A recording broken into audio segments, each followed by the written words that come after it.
Chapter 18. Tell me about Silas, Isaac asked Patience one night, some weeks later. She found herself stunned by the question. It's not that she and Isaac didn't speak. They did, quite easily at times, about their children, former spouses and such. But most days they were too tired to talk, and they both liked silence, didn't feel the need to fill it, the way their neighbors did. Compared to Monroe and Sarah, their cohabitation had been largely uneventful. Isaac was a considerate and kind housemate, whose calm temperament often matched hers. Most evenings after they ate, he often helped her with her carding or sewing, and before sleeping, they both spent a good deal of time praying. Separately, of course, as their traditions were different, but he never mocked her the way the others sometimes did, thinking she was haughty now, or putting on airs for not wanting to go out into the woods with them like she used to. He let her be. And when he was tending to his own spirit ways, he sometimes allowed her to watch. It reminded her of her father, the bowls of water, the symbols and figures he drew in the dirt floor of the cabin. When she made the mistake of mentioning it to the lone other Louisiana Catholic among the neighboring folk, the woman told her she should report his bedevilment to the Lucys, that if she wasn't going to work to convert him, she should do everything in her power to get out of that house. Patience nodded to get the woman to shut up, but she knew she had no interest in either of those things. She would never report him to the Lucys, and she wasn't sure she wanted to go back to the cabin with Junie and Lulu. It startled her now, this question of his. So much so, her fingers faltered, and she had to yank out the last 2 stitches that she had sewn and do them over again. "Why you want to hear about him?" "'Cause I want you to see something," he said. He sat on the floor, weaving the base of a basket, plaiting thick strands of fever grass. Patience tried to speak, but she couldn't. The lump in her chest moved up into her throat. She sucked in air and blew it back out. "I can't." "Close your eyes and try."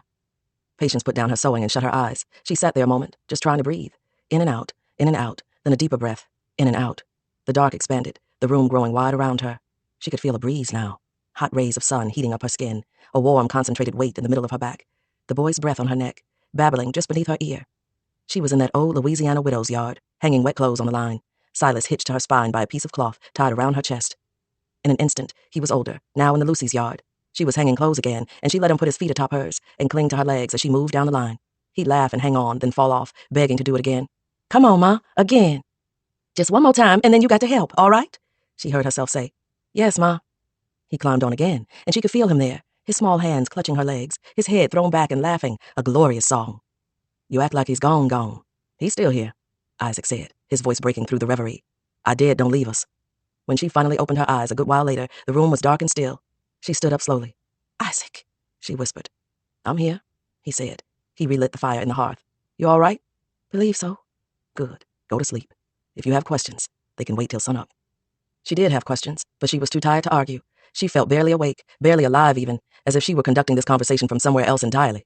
She lay down on her pallet and pulled her covers over her head, her mind already drifting. Her limbs felt heavy, but everything else inside her was so light, it seemed likely to float away. Isaac tried to explain it to her the next day, but most of it was lost in translation. He knew of no equivalent in English, so he told her in Fula. She didn't understand the words, but some sense of it became clear. A door was opened, was all she really understood, but she wasn't sure how or why. When Sunday rolled around, she set out to make a treat for Silas. She traded a neighboring woman a gill of oats and a thin slice of bacon for 2 thimblefuls of freshly tapped maple syrup and a small tin of flour. Back at the cabin, she got a fire going in the hearth, then proceeded to make real biscuits.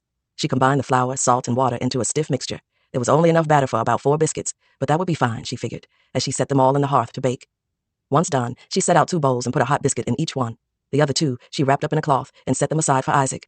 A pang of guilt stabbed her in the side as Jacob's face flashed quickly across her mind. No, the act of setting food aside was as sisterly as it was wifely, nothing more.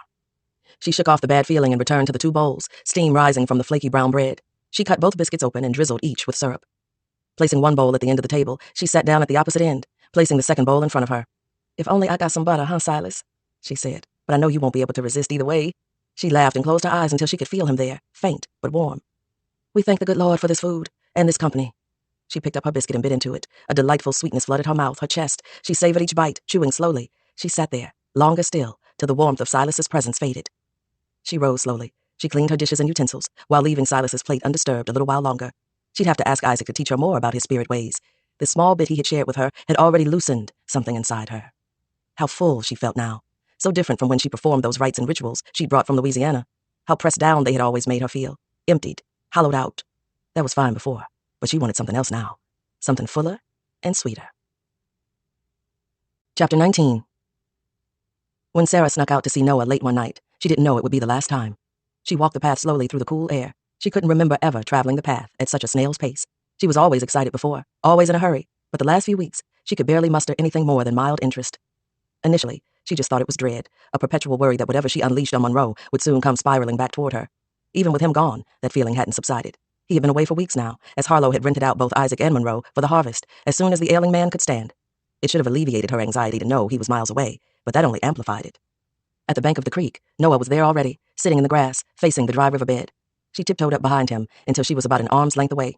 She slipped her dress over her head, along with the slip underneath it, and stepped out of her knickers. That first chill of the season crept over her. She softly called his name. He turned, a grin spreading across his face once he saw her. She remained still while he looked at her in the moonlight, ignoring the crisp edge in the air and the mosquito landing on her lower back, its sharp beak piercing her skin. She didn't move until Noah gathered her in his arms. "You sure?" he whispered in her ear. "Mm-hmm." Ever since the wedding night with Monroe, she wouldn't allow Noah to touch her. Something as simple as his fingers grazing her leg would set her on edge. This was a new body, with new scars, new bruises, a different territory than the one he knew before, and she didn't want him trying to remap it. He laid her down on the grass, and she took him between her thighs. Even with the moon behind him, his face in shadow, she could feel his gaze, watching her, as if he too was trying to determine had she only given him her body, because he no longer had her heart. She didn't know. She wanted to believe she could go back, be the person she was before, doing the things she had done before, but it was becoming apparent now with every moment that passed that she couldn't. The light of it was gone now. That didn't mean that being with him was without pleasure, without sweetness, but it was different now, as she was different now. She held on to him, wondering if she could be content with that difference. Wasn't that marriage, to weather any shift in altitude, longitude, latitude? Afterward, he laid his head on her stomach and began droning on about Mexico. His fever for the place was full-blown, and he spoke of little else. "That old vaquero told me so. If we can't get to the Trinity River, we can try Old Bahia Road. That'll take us south, too. We just need to go soon." She stroked his back. "It's too late now. Cold weather be here soon." "Then when?" "After winter. That's too late." He didn't say anything for a long while. "You can just say you don't want to go." "I do want to go." She did, surely. She just didn't trust that they could. She knew trouble would find them on the road, and she'd be at the mercy of whatever they found, just like she was here. Weren't the two devils she knew better than the dozens of devils they'd cross out there? "Do you?" He raised his head and looked at her. "'Cause I won't be mad if you don't. But I will be mad if you make me miss my chance." She nodded, but that wasn't what she was doing. She was saving him from peril, not just keeping him close, but also keeping him alive. Out there was nothing but death and torture. Cropped ears, sliced heel strings, and burned flesh. Even if she didn't love him like she used to, she loved him enough to save him from that. Chapter 20. Noah was gone. Sarah knew this before anyone said so. 2 weeks went by with no sign of him. On Sunday afternoon, she lingered near the property line by the split-rail fence, watching the procession of neighboring men heading home after visiting their wives on other farms. Of the two she knew from Sutton's farm, none had recalled seeing Noah, but they reassured her half-heartedly that, though they had not seen him, he was likely fine, and there was little to be concerned about. She thanked them both, and didn't hold either up any longer than was necessary. Just a few awkward moments longer than normal. Long enough for the men's bodies to betray their words, for their eyebrows to shift suddenly when they averted her gaze, or their fingers to fidget and widen the holes in their tattered pants. She understood the lie, and was grateful for it. They attempted to dissuade and temper her worry into the inevitable moment when it couldn't be avoided any longer. But the lie was still a lie, and it left her looking for confirmation elsewhere. She was left trying to read the sky, the filmy surface of creek water, the unwieldy ripple of high grass along its banks. She dissected the cries of birds, the differences in tenor and pitch between owls, grackles, and sparrows, while watching the horizon for the sure descent of crows. Anything could be a sign.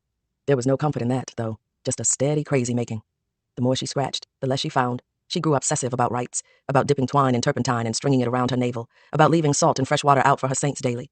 She went tarrying alone and came back with nothing but a rash of fresh insect bites, dotting her arms and legs. There seemed to be no presence she could find that would signal anything to her or lessen the disorientation that missing him created. We weren't surprised when Levi Sutton showed up looking for Noah one evening in November. Men on Noah's farm told of his relationship with Sarah, and Mr. Lucy promptly led him to our door. The rest of us were asked to leave while the two questioned her.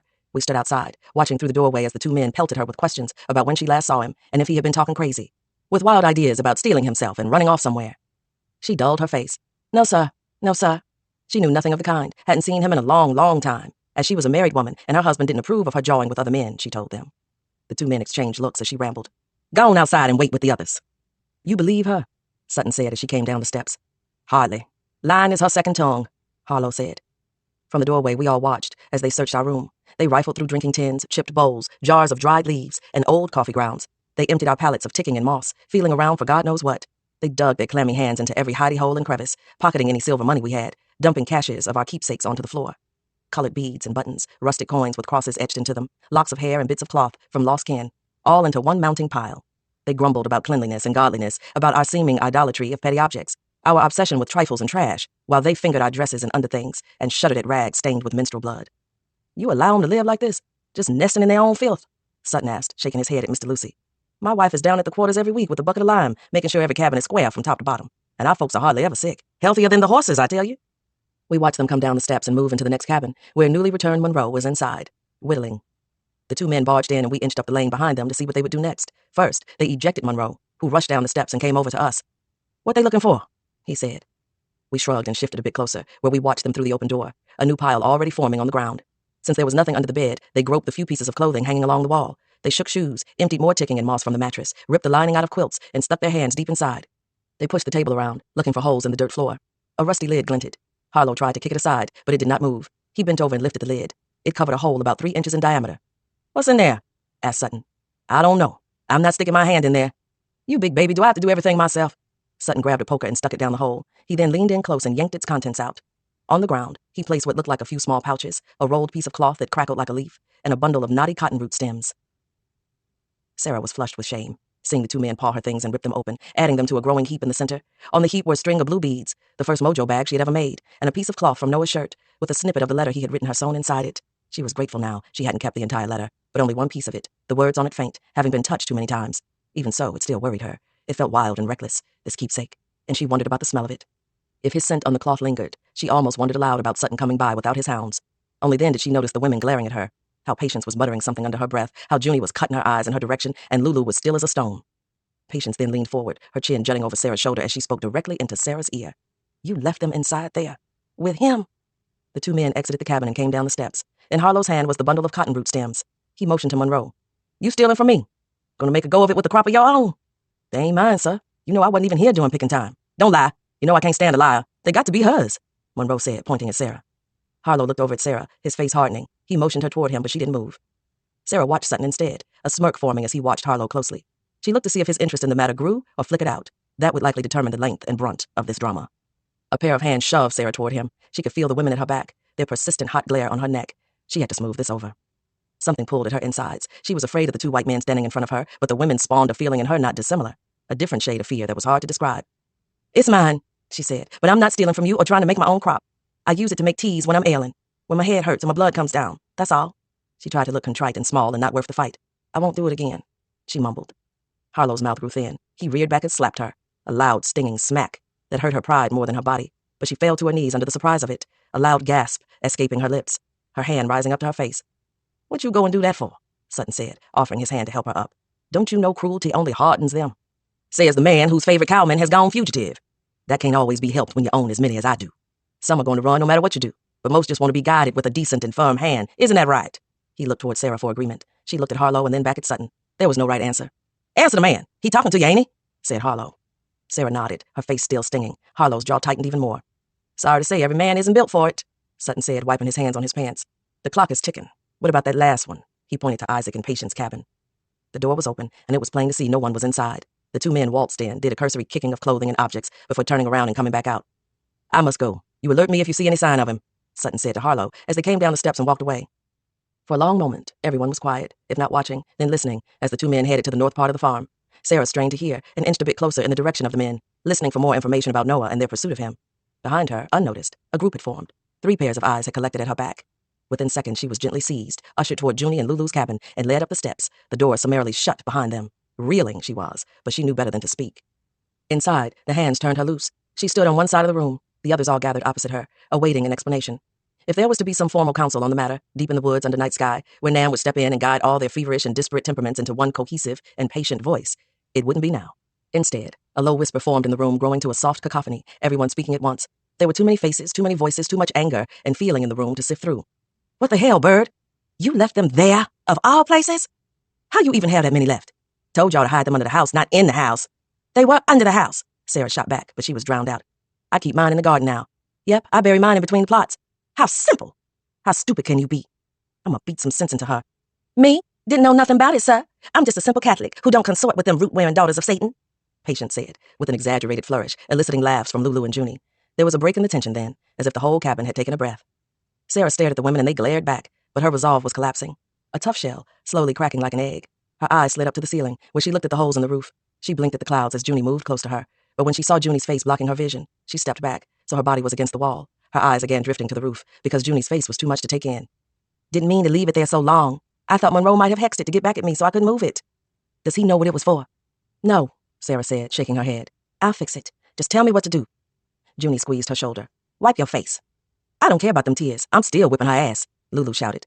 "Then you gon' have to beat mine too," Patience said. "Leave her be." "Fine. How you want it?" Patient met Lulu's eyes with a hard glare. "Lulu, go somewhere," said Junie with an exasperated sigh. "Y'all better deal with her," Lulu said as she turned and left, slamming the door behind her. "What do we do now?" Sarah said. "Wait and see," Junie said. "Have a baby," Patient said. Sarah made a face. Patience laughed. "I knew you weren't serious." "You're joking? Not really?" "Don't scare the girl," Junie said. "I'm not scaring her. I'm just telling her the truth. It's only a matter of time before they come sniffing around again. They threw a big wedding with a bunch of victuals. They expect a litter in return. We didn't ask for it. Don't matter. That's what they want. Then why don't you have one? Because I didn't mess up. They didn't find the remedy in my place, did they? Pay, stop it. Let's not start that again. If one comes through, they be pairing the rest of us up with Monroe in no time. Or worse, buying new niggas to put us with." Patience let out a slow breath. "We just have to wait and see," Junie went on, "and keep our eyes open." "You say so," said Patience. They both turned and looked at Sarah, who seemed frozen, a glassy look in her eyes. "It's water under the bridge now," Junie said. "We got to look toward what's coming." Chapter 21. Only when the steamboat tickets came did Junie start to believe the trip to Georgia might be real. She had been summoned to the house that evening to help out while Nan was off midwifing, but when she arrived, Lizzie ushered her past the two squabbling children in the front room and into the bedroom, quickly shutting the door. The sound of Lizzie forcing the door shut stirred Carol from sleep, and she began crying. Lizzie picked her up and stuck a strong-smelling cloth into the child's mouth. She then sat down on the bed and leaned against the headboard. "My eyes hurt. Read to me," she said, pointing to a stack of letters on the dresser. Not since they were girls, back when Lizzie taught her the alphabet, had Junie been asked to read aloud to Lizzie, instead of the other way around, and for a moment she wondered if it was a trick of some sort. "Please," Lizzie said. Junie could see Lizzie's face was flushed and teary, and maybe a bit swollen on the left side.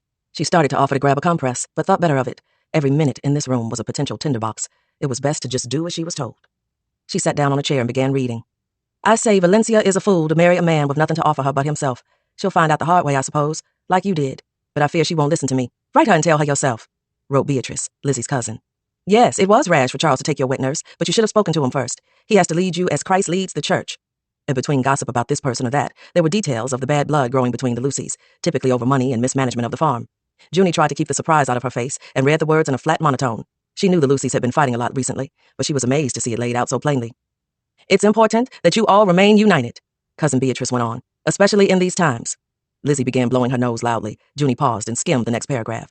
"We too have had a panic recently. Some plots of insurrection among the slaves in different counties have come to light. I dare say all of the South must watch out for Northerners in sheep's clothing." As Lizzie wiped her nose, Junie carefully switched to the letter underneath and resumed reading aloud the moment the sniffling stopped. "Dearest sister, I agree," wrote Lizzie's brother Mason. "A visit from you is long overdue. Please find enclosed 5 tickets from the Blackwell Ferry Company from Houston to Savannah. The man promised me these are exchangeable." She heard the words as they came out of her mouth, heard them swirling in the stale air of the bedroom, but until Lizzie pulled out the tickets from between the pages of a beat-up Bible, it didn't dawn on her fully. For a moment, she found herself stunned by the array of tickets Lizzie laid on the bed, the bold, stark type on the small slips of white paper. She touched one, tracing the lettering with her fingers. March 10th, 1860. It wasn't a trick. It said just what Mason said it did, just what Lizzie said it would. "When is that?" Junie asked. Her sense of time was fuzzy. Had always been. If the Lucys had calendars, they were never in plain sight. She could track events and seasons, but not the names of the months or years connected to them. Lizzie sighed. "Not soon enough." Before today, the visit was a thing over there, but now it was real. She felt it, a transference of some kind. Even after Lizzie pulled the tickets away from her and slipped them back inside the Bible, she still felt the figures under her fingers. From then on, the trip became a thing inside her. That night, she dreamed of those tickets and who she hoped awaited her on the other side of that long journey. The next day, she pinched herself whenever the thought arose, but the hope kept rising in her chest. There seemed to be no way to stop it. It was sneaky and clever, seeping into moments both busy and quiet, alike. The thrumming of the loom didn't drown it. Even the work song she hated didn't crowd it out. Little upset her then, because she was already gone. A phantom self was moving around doing what needed to be done on the farm, while the rest of her was in Georgia, sitting with her children in front of the fire, telling them stories. They would be too big to sit in her lap now, but she imagined them that way anyhow, nestled in her arms, her cheek against their hair. She just needed to get the rest of her body there, over that big swath of land and that big body of water. It was a day for churching, but there wouldn't be any churching, covert or otherwise. Noah's disappearance had white folks on edge, had them watching everyone as if through a looking glass. Already, rumors were circulating, and it was easy to guess which ones were started up by Sutton or the Lucys or the Davidson family. The fugitive has been captured, they'd say, each spouting a different horrid demise. He'd been eaten by panthers, sundered by ghosts. He'd been flayed and hanged by voracious thieves and ne'er-do-wells en route to California. Or the soul dealers got him and cut his heel strings before taking him to work sugarcane in the bowels of Louisiana. Sarah was unsure of what to believe, each possibility awful and haunting. For a time she believed each new rumor, held it under her tongue, barely breathing until the next one came, and only then did she give up the former. It wasn't long before she didn't believe anything, because of how often they shifted, how widely they differed. She even heard that he had been transferred to Sutton's ranching property permanently, the most benign rumor of them all, but she didn't believe it, because Sutton still seemed to be looking for him. She felt buoyed by the possibility that Noah remained out of their reach. The only thing that punctured that buoyancy was the fraying bracelet around her wrist. Would her binding be his undoing, somehow snapping him back into the vicinity the moment he stepped too far out of range? She figured the best person to consult might be the root worker Mariah. And that Sunday, when she saw Harlow's wagon pull away from the farm, with Monroe and Isaac in tow, she figured it might be the most opportune time to go and visit. Mariah didn't live very far away, only about a mile or two north of the creek, tucked away behind a thicket of black willow trees. Sarah knew the way, having tagged along with Lulu once, but she'd never had the nerve to try and consult the woman herself. Even second time around, the sight of Mariah's place still stunned her. It was a clapboard whitewashed house with true glass windows covered with bright busy curtains. It had a real sitting porch and a large front yard that was swept and raked daily, its clean furrows still visible. The front door was closed, and a few people were sitting in the yard, awaiting their turn to speak to Mariah. Sarah typically didn't mind waiting, especially if she could overhear a bit of their conversation, but she knew she couldn't wait long. She had only a couple of hours before someone would realize she was gone. Another person came and left, and now there was just one woman in line in front of her. A handsome young man was now pacing the yard, holding a glass bottle out in front of him. Inside the glass, a large spider inched along to the right a few paces. The young man followed the direction of the spider, flattening the distinct lines in the dirt. "Hey, Elias!" The woman in front of Sarah waved and grinned at the man. He paused and waved back. "A damn shame," the woman said to herself, chuckling. "What is?" Sarah asked. "All that man wasted." The woman shook her head. She then turned to face Sarah. "You know I'm joshing, right?" "Of course. 'Cause I would never go after anything or anybody belonging to Mariah." "Of course." Sarah nodded. Sarah had never seen Elias in the flesh until now, but he was the subject of much talk among the neighboring folk. He was Mariah's husband, and besides him being a handsome, strapping figure, he was also a good 10 or 15 years Mariah's junior. And while Mariah was known all over the region for her ability to win over stubborn hearts for the unrequited or dissolve once ironclad marital unions, a good deal of women put their stock in her solely because of her hold on young Elias. He was never rumored to have a sweetheart or two on a distant farm the way other men were, nor had anyone ever seen him at a frolic, hugged up with anyone other than his wife. The door flung open wide and a man staggered out, a dazed expression on his face. "What you want now, Amy?" a voice said from inside. The woman in front of Sarah scurried up the steps and into the house. "Harry tried to quit you again," the voice continued, the door shutting firmly. If the neighboring women were swayed to believe in Mariah's powers by her hold on the young husband, the men among the neighboring folk believed in her for different reasons. For them, it was the house, the swath of land it sat upon, and the seemingly hands-off arrangement she had with the man who retained the deeds to both her and the land. On paper, she and the land were said to be owned by Martin Robeson, a senile planter who split his time between Navarro and San Antonio. And it was rumored to be a strictly contractual agreement, for to be a free woman in Texas created new quandaries, as little could be done without a white man's signature. And so it was a shell game. Robeson left her alone, and she paid him a small fee annually to cover the taxes of owning her. The land and her mobility was said to be a gift or a payment, depending on who was telling the story, for removing a generational curse from his lineage. The door flung open again, this time Amy coming out and waving Sarah inside. Mariah stood in the front room and motioned for Sarah to sit down at a small table, ornately carved with figures of swimming turtles and slithering snakes. "What brings you, dear?" To some, Mariah's appearance was the most beguiling thing about her. She didn't look like anybody anyone would assume to be powerful. She had soft, worn brown skin and sleepy eyes, and she wore her graying hair into 2 neat plaits on either side of her head. She looked like any regular old granny. A fact that was remarkable, seeing as most two-headed persons and conjurers were known by their difference. The presence of the gift was usually visible. A shriveled hand or lame foot, shocking blue gums or cat-like eyes. Others were fluid beings, shape-shifting and gender-variant, like Omasenge Kimbandas in the old tradition. Not to mention, she always dressed as if she were on her way to the grandest frolic no one had bothered telling you about. Her blouse was dyed a deep red, and her skirt an intricate weaving of stripes and checkered cloth. A brilliant multicolored blue and orange sash was tied around her torso, and if anyone asked her about the mix of color and pattern, if there was a secret to the wondrous ways she put together what would be cacophonous on another body, she'd laugh and say, "Evil follows a straight line. I don't give it a place to land." Sarah traced the figures on the surface of the table. One frog in particular captured her eye. "I said, what brings you?" Mariah said, a hint of impatience in her voice. "How hard is it to break a binding?" "Depends on who's bound and what they've been bound with." Sarah showed her the bracelet and told her its origin story. "You only used hair, right? No blood?" "That's all." "It's not very strong then. Don't take much to bust a few strands of hair." "Oh, that's good," said Sarah, glumly. A weak binding shouldn't impede him getting farther away, but hearing that only upset her. She couldn't help seeing an endless ocean materialize before her. Mariah's eyes widened. "Honey, you want to make it stronger? If you got something of his, it's not hard to do." "You can?" "Yeah, it wouldn't take much. I could web it.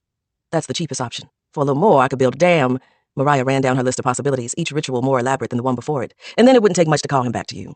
It was tempting, Sarah had to admit. "And he'd be unharmed." "Can't promise you that." "What can you promise?" "Can't promise nothing. The work ain't certain. It's just a strong hand guiding things in a favorable direction."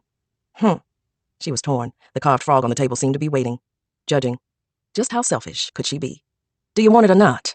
Mariah peered past Sarah toward the window. "'Cause it's getting late." Sarah could see the sun setting, a fiery orange spilling into the windows. "No, he can't come back here. Not now, anyway." Mariah shrugged and tapped the frog on the table.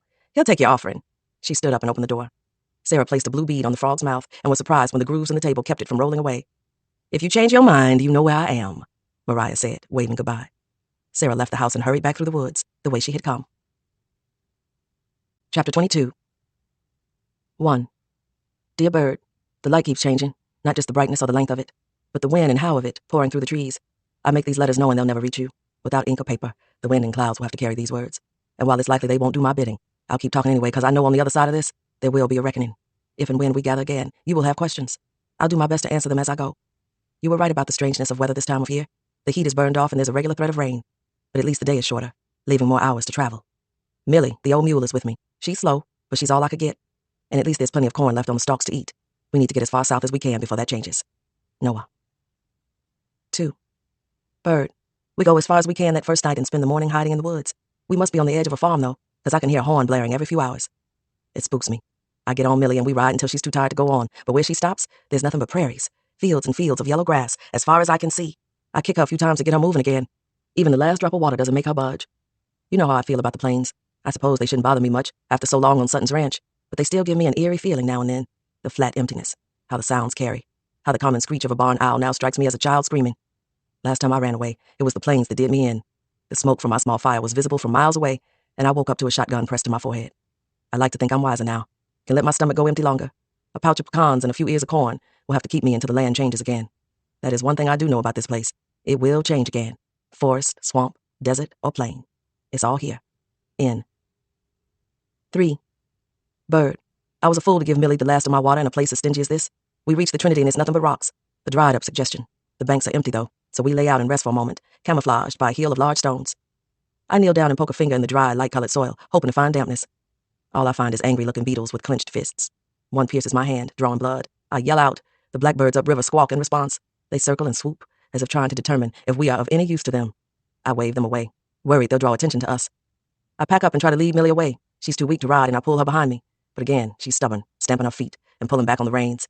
A small sack of dried corn strung over her back falls to the ground and spills. I salvage what I can, losing most of it to the blackbirds. In. 4. Where the river and the road meet should be a holy place, especially when the river is dried up and the two cross each other like siblings in a shared bed. Won't surprise you, it's the opposite. It's rife with soul dealers and smugglers. Just this morning I saw a caravan. I was lying in the bushes some feet away from the road, trying to gauge its safety. I had laid there some hours, until I had gotten cold and stiff. Little had passed by, only an old ox cart hauling some timber. But something told me not to move just yet, and that's when I heard them, the whisper of a hymn floating in the air, the slow clopping of horses. 3 wagons inched by, behind them a ragged band of men, women, and children hobbling along. I shut my eyes to it. My stomach grew queasy. Their limp hymn poured down into my ears. Nearer, my God, to thee, they sang. Nearer to thee. You never really forget the coffle, do you? No matter what comes after. The nauseating weight of it. The clinging smell of rust and blood. How confused your limbs get when affixed to someone else's. A man beside you lurches forward, and you're yanked along with him. A man behind you passes out, and you have to drag his weight along for a mile or more before he's unhooked. If I managed to get away with more than a dull Bowie knife, maybe I could be useful to them. Jose said to make the road proper I'd need firepower, a gun worth a damn, and a horse worth more. I have neither, but I couldn't wait any longer. Whatever they say about me back on Sutton's place ain't true. Not in substance or in deed. Survival looks different after a man has tried to eat you alive with his fingers. When he's tried to lick the bone while you're still inside the bag of skin. No matter how you stare down the wolf, he comes back with new fangs, new claws. I hope you understand. In. 5. Bird, beware what they call a road here. It's more of an idea than anything else. It peters out and returns, rises up again more solid than before. Last night, the road took Millie. It was dark, another black night with a dim moon. We were moving slow, as the trail was hard to follow, and we didn't want to be led away from it over the plain. Suddenly the ground began thrumming, as if it were alive. I couldn't see where it was coming from. It seemed to be all around us. Louder and harder it grew. Millie was spooked now, and I held her bridle tight in my fist. I rubbed her head with the other hand, trying to calm her down, but she only grew more frantic, kicking and rearing back. Too late did I see the wave coming, thick plumes of dust billowing up in the air. The first beast sprang through the cloud, a wild-eyed Mustang. Behind him, a sea of buffalo, cattle, and horses, all speeding directly toward us. I couldn't see where it ended, only heard men whistling and shouting somewhere in the distance, in a language I couldn't parse. Millie reared back again and the reins slipped from my hand. Off she ran. I ran after her, but at the nearest tree I stopped and flung myself up, grabbing hold of the highest sturdy branch I could reach, and climbed as far I could. The roar became deafening, and Millie got swept up in the stampede. She was carried along for a moment before she disappeared into a pileup, where I imagine she was soon trampled. I waited for the stampede to clear, the dust to settle, so I could climb down and see, but there were men all about now. Cherokees, I think, from the look of them. Some rode by slowly, sitting high on their horses, their bodies streaked with sweat. 2 younger men followed on foot, guiding a team of horses. I feared one of them saw me. He swept the area with his eyes, scanning the trees. I tried to sense if they would be a help to me, but there was no way of knowing. They could just as easily sail me back or help me make my passage. It wasn't worth the risk. I remained still, closed my eyes, waited for them to move on.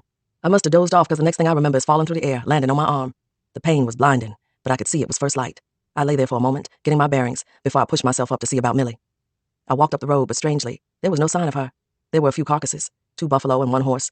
A vulture circled and landed. I kept walking, expecting to come across her, but I never did. Bird, this only confirms to me that this place is more dangerous than we know, and we must leave it. It eats whole so many things, and with such greed and sureness, there's nothing left to mark them by. N. 6. Dear Bird, another narrow escape in territory familiar. You know this geography. Crooked plow lines and snaking rows of crops, some corn, peas, oats, cotton, and the hunch proves right. I find the lane where the quarters are, a jangle of clotheslines, among them a 5-star quilt drying. I see a similar pattern tacked across a window hatch, a flock of geese pattern. Could it be a sign? I knock on the door and the old woman answers. I show her my arm, ask if there's a healer among them. She sizes me up for a moment, and I must have looked a sight, ragged and dirty, weeds and grass in my hair, hold my arm to my chest like a broken wing. You running, boy? Yes, ma'am. She nods and lets me in. She gives me water and lets me drink till I am full.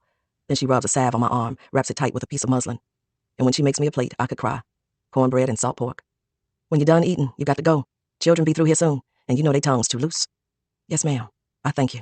You done plenty. She pats my back. Hurry up now. I scarf down the rest of the pork and save the cornbread for later. I thank the woman again and leave. At the edge of the lane, there are some men returning from the fields. They give me a curious look, but I don't stop. I just keep walking as if I didn't see them. One calls out to me, but I keep on, moving a little faster now. But the man is insistent. He catches up to me, gets in my face. You hear me talking to you? I didn't. Hard time hearing, you know. What you doing over here? Visiting? Visiting who? My aunt.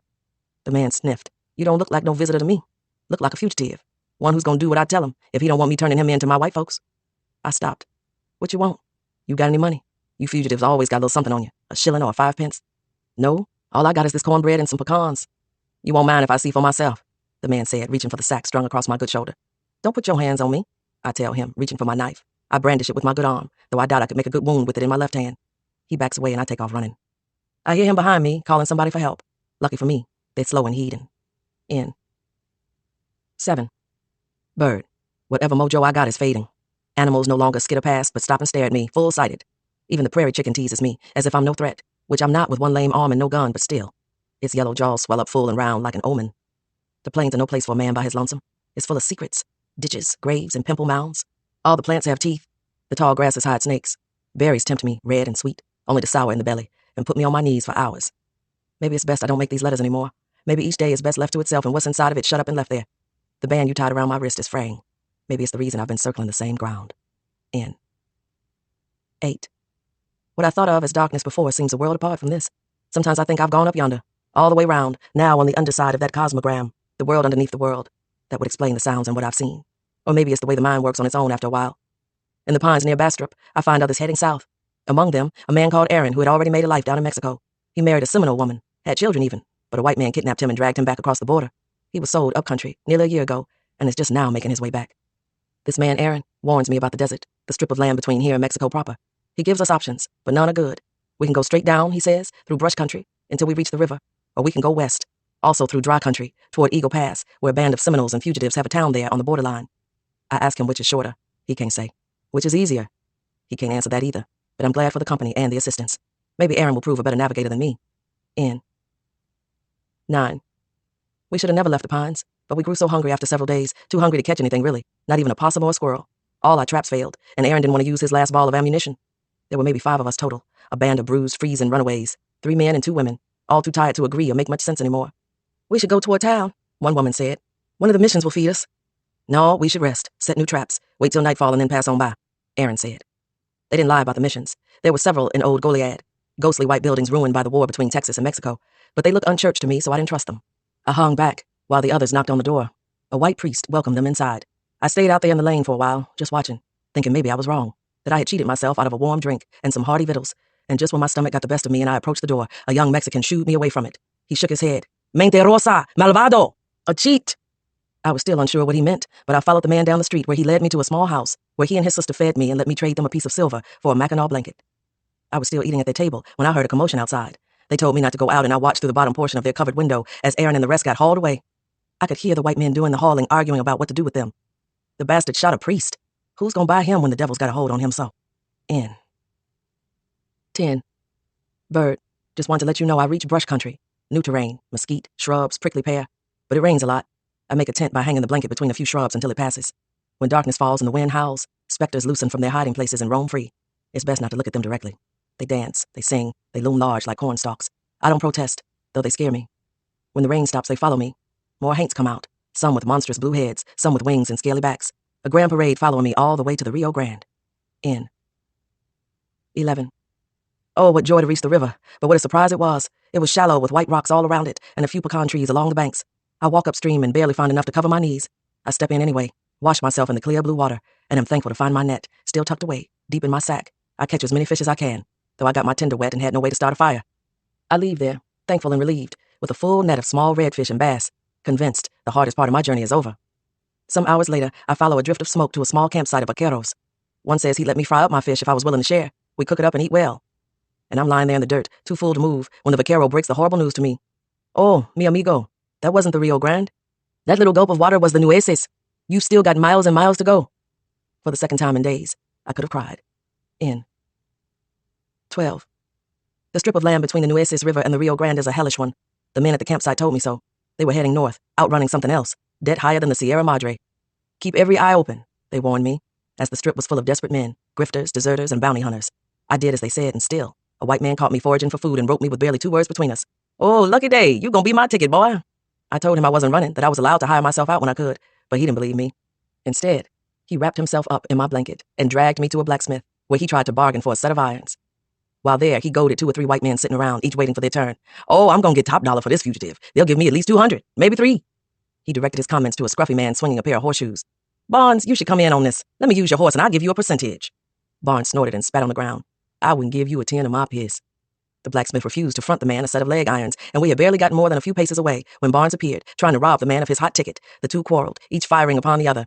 I took off, not waiting to see who won. I saw a horse tied to a post and ran toward it. I yanked the tie loose and hopped on. I took off, dipping around the blacksmith's yard and out past the edge of town, going as far as I could. N. 13. When I reach the Rio Grande, I can see why it's called a great river. It's so beautiful I wish I could gather it up and bring it to you. A mighty winding, careless thing it is, in the way water can be. Aaron warned me it's not easy to cross. It's deceiving that way. The current is stronger than it looks. It makes one think he can just walk or swim across it, but the bottom is unsure and the banks aren't safe. Soldiers and Texas Rangers roam up and down the perimeter, seeking runaways. But never mind those no-account bastards, the river says, for it is the true divider of persons. If you manage to look on the surface and baptize yourself in its waters, it likely means a gauntlet lay at your back. Miles of thirst and hunger, wolves and soul dealers of all stripes are somewhere behind you, and now, just one lowly, unassuming river. Like all devils, it seduces. It shimmers in the sunlight, and it feels like all I need to do is hoist myself upon it, paddle lightly, and soon I'll reach the opposite side. When it takes me under, I'm surprised for only a moment, but one moment is all it needs. N. 14. Bird. Remember the traveling preachers talk about heaven? Pearly gates, tables full of food, grinning faces of kith and kin. I still don't believe them, but the Negro colony down here is probably the closest I'll see in this life. I nearly drowned, but the Mexicans who fished me out of the river knew exactly where I was going, and I arrived in Nacimiento de los Negros, half dead on the back of a dray, but I made it all the same. The town is small and growing every day. Some folks have been down here a full generation or more, but most are like us, running from Texas or Louisiana or Oklahoma. A few Seminoles from Florida are thrown in, but I suspect they were exiled from the Seminoles town not too far away. The folks here got small farms, work their crops, and sell them at the market. It's not perfect. Capture is a steady threat, with the Rangers and other soul dealers charging across the border to kidnap folks, but we're far enough south that it happens less now, or so they tell me. I wish you could see it because I can't describe it proper. The land is rocky so the crops don't yield much. Most men do some cattle work also, and the songs they sing are both familiar and new, now full of Spanish words. Listen, this might be my last letter for a while, but don't be cross with me. Let me get well, get a plot of my own to farm and some chickens too. Let me build you a small clapboard house with a real floor and a real bed. N.